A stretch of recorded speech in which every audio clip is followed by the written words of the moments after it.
Most people know Dmitry Bivol as the guy who made elite boxers look ordinary, but what most people don't know is how unusual his path really was. He wasn't built in chaos.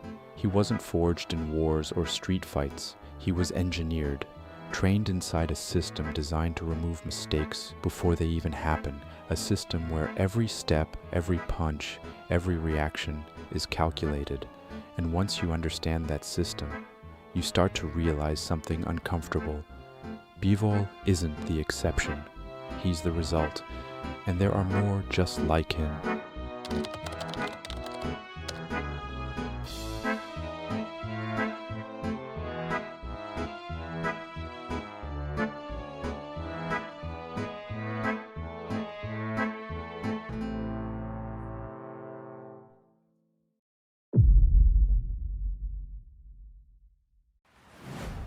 Dmitry Bivol was born in Kyrgyzstan, and from a young age, his life was shaped by movement, discipline, and structure.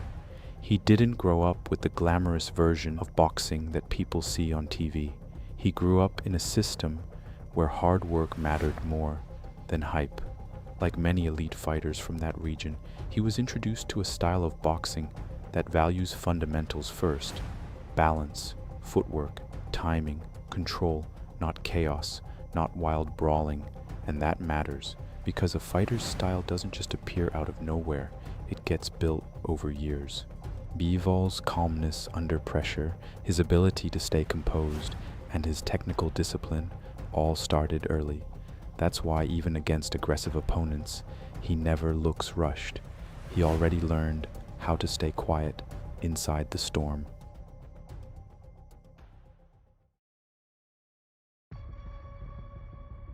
What makes Bivol interesting is that he didn't just become skilled, he was shaped by a system built on repetition, structure, and making the basics automatic.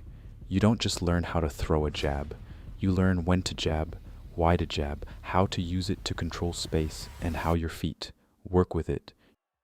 You learn to stay balanced while attacking, to defend, without wasting energy. To understand that fights are often won by the one who makes fewer mistakes.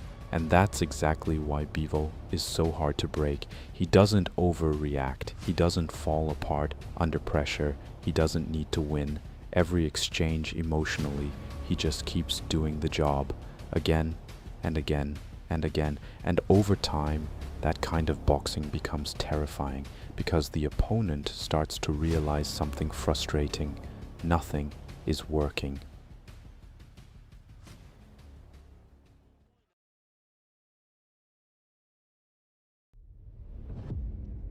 Before most fans knew his name, Bivol had already built a serious amateur foundation.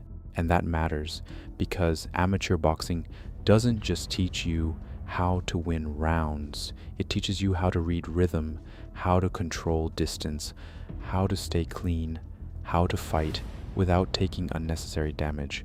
A lot of champions come from that system, but with Bivol, it explains everything.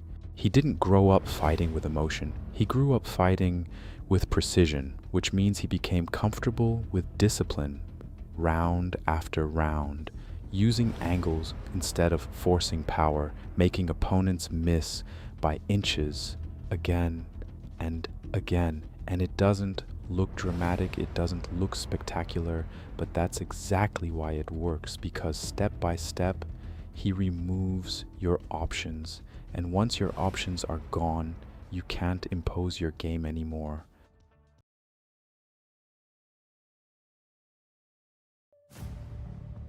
When Bivol turned professional, those same traits became even more dangerous because now he had time, more rounds, more space, more control over the pace, and that's where the gap started to show. He wasn't just winning, he was making opponents feel like they were trapped in a fight they could never control. His jab became a weapon, his footwork became a boundary, his defense became a wall. And unlike fighters who look great until they get tested, Bivol stayed clean even against top-level opposition. That's not a good night. That's a system, because his style was never built for highlights. It was built to win again and again and again. And that consistency is what made him one of the most respected fighters in boxing.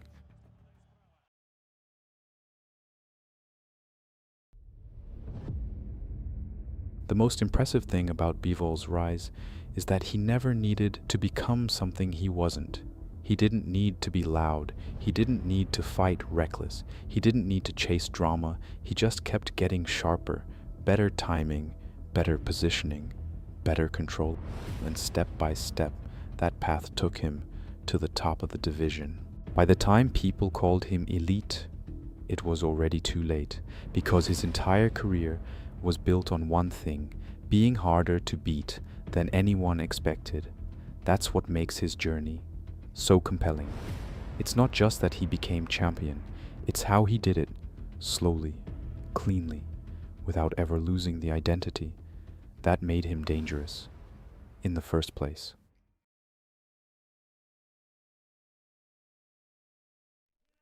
Dmitry Bivol's story is a reminder that greatness doesn't always arrive loudly.